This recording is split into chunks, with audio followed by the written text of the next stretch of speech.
UK student visa মাত্র একদিনে, শুনতে অবাক লাগছে রাইট?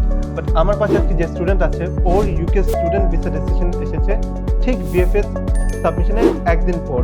আজকে কোনো মার্কেটিং ক্লেম না, আমরা কমপ্লিট জার্নি এক্সপিরিয়েন্সটা শুনবো স্টুডেন্টের কাছ থেকে। Congratulations Abhishek Roy. Thank you ভাইয়া। তো তুমি বলো কোন ইউনিভার্সিটি যাচ্ছ তুমি, ইউডব্লিউ ব্রিস্টল, আর কোন প্রোগ্রামে, এমএসসি সাইবার সিকিউরিটি, কোন ইনটেকে যাচ্ছ তুমি? September intake. সেপ্টেম্বর ইনটেকে সাইবার সিকিউরিটি হচ্ছে ইউকের একটা টপ ডিমান্ডিং সাবজেক্ট। আর বাহির থেকে ইউকের স্টুডেন্ট অ্যাডমিশন প্রসেসটা সিম্পল মনে হইলেও প্রসেসটা কিন্তু খুবই কমপ্লিকেটেড হতে পারে। From university application to CAS letter issuance to payment and then visa issuance. আমরা আজকে স্টুডেন্টের কাছে শুনবো যে ওর কোন পার্টে তোমার কাছে একটু টেনশন মনে হয়েছে থ্রুআউট দ্য প্রসেস, কোন পার্টে? First of all thank you International Horizon, আপনারা আমাকে আপনাদের সবটুকু দিয়েছেন।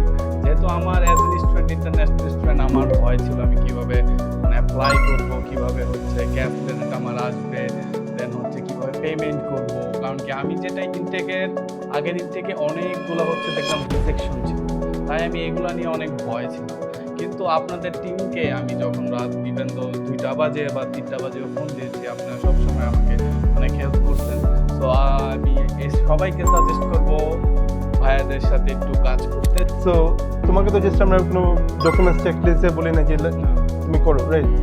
ইয়েস এক্স্যাক্টলি, আপনি আমাকে সবই করে দিয়েছেন বলতে গেলে। আমার পুরো প্রসেসটা আমার কোনো হ্যাসেল নিতে হয়। Thank you. So if you want to apply to UK, you can contact our office for further details. Thank you.